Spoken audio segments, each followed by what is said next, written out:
Arthur aqui na voz para fazer o último vídeo a respeito de São Paulo Futebol Clube em 2025. Agora que teremos aí uma pausa até o final de janeiro, né, para a chegada aí dos campeonatos. Lembrando que 2026 vai ser um ano um pouco diferente, né, devido ao novo calendário aí da CBF. Então já vai vir Campeonato Brasileiro junto ao Campeonato Paulista, o ano também de Copa do Mundo, muita coisa acontecendo aí no futebol.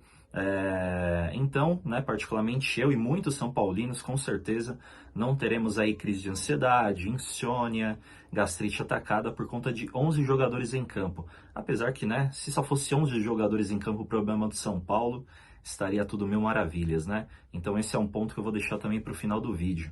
Mas falando aí do jogo de hoje, Vitória 1, São Paulo 0, Vitória que se manteve na elite do futebol brasileiro.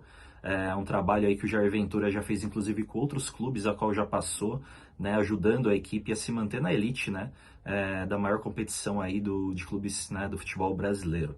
E, cara, desde do primeiro tempo até o final só deu vitória, né? O São Paulo, particularmente, está em ritmo de férias já há muito tempo. No começo do jogo ali teve uma situação em que envolveu o Renato Kaiser e também o Arboleda, um possível pênalti aí para a equipe baiana, porém não foi chamado VAR, né? O árbitro entendeu que realmente não houve ali a penalidade, segue o jogo.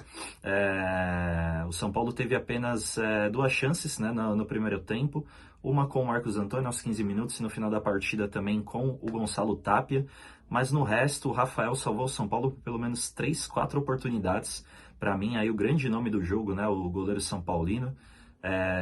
Que aí já na segunda etapa, apesar de algumas substituições do Crespo, né, com a entrada, por exemplo, do Rigoni, que foi horroroso, como todo o time do São Paulo, mas o Rigoni foi de doer os olhos, né, hoje, com a entrada também do Luca, por exemplo, né, o moleque da base aí, que é bom de bola, mas também não ajudou em nada, né, o São Paulo aí nesse jogo aí, lá no Barradão, e aos 15 minutos, né, o Baralhas, né, um jogador aí que já está há bastante tempo, inclusive, no clube, acabou fazendo o único gol da partida, né, ajudando, né, e livrando, né, o Vitória aí da segunda divisão do futebol brasileiro.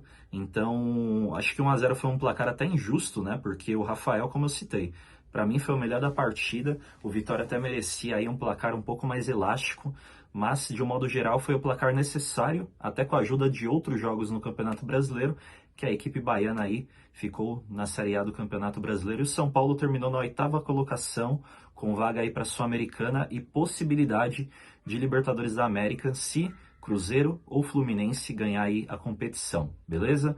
E eu quero deixar também alguns pontos registrados aqui, né? Um resumão do que foi o São Paulo Futebol Clube em 2025, né? O São Paulo que foi eliminado pelo Palmeiras no Campeonato Paulista, fomos eliminados, né, pelo Atlético Paranaense de uma forma vexatória, né, na minha opinião, ali nas quartas de finais da Copa do Brasil. Fomos eliminados, aliás, das oitavas, né? Desculpa, fazendo uma correção. Fomos eliminados, né? Essa sim, das quartas de finais da Libertadores para a LDU, né? Perdemos lá em Quito e também no Morumbis. E também essa campanha, né? Que de um modo geral, o que salvou esse ano do São Paulo foi que teve uma gordura no primeiro turno, mas de qualquer forma, nada bater palma, nada achar ótimo, que não sei o que. Temos aí uma diretoria incompetente que avalia ser melhor demitir um segurança do clube do que fazer uma limpeza, né, administrativa e até em relação a jogadores que não fazem mais o sentido de estar vestindo a camisa do São Paulo. O próprio Oscar, com todo o respeito e carinho e admiração que eu tenho, Lucas, talvez até o próprio Luciano, Rigoni, que não era nem para ter chegado, entre outros por aí, porque se eu ficar falando aqui, eu vou, né, vai ter aí 15, 20 minutos de vídeo.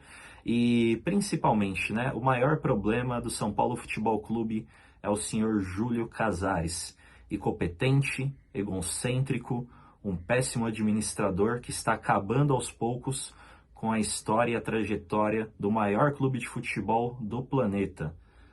Júlio Casares é o maior responsável por tudo isso que está acontecendo. Se o São Paulo se manter na elite do futebol brasileiro até 2030, o ano do seu centenário, nós, torcedores, a gente tem que glorificar muito, cara. Tem que agradecer demais. Porque se esse ano de 2025 foi difícil, na minha concepção, 2026 vai ser ainda pior. Porque Palmeiras, né, muito melhor do que nós, Flamengo, outros clubes por aí. É só pensar um pouquinho, o Mirassol, um clube pequeno, né, se tratando de um futebol brasileiro. A parte administrativa impecável, um baita centro de treinamento muito melhor do que a estrutura de São Paulo. Os caras conseguiram ir para Libertadores direto, um feito inédito, né, na história do clube. Então, assim, é vergonhoso tudo que vem acontecendo em relação ao São Paulo e principalmente, né, essa parte da presidência do São Paulo que vem manchando ainda mais a história do clube. 2026, torcedor, promete e não são coisas boas.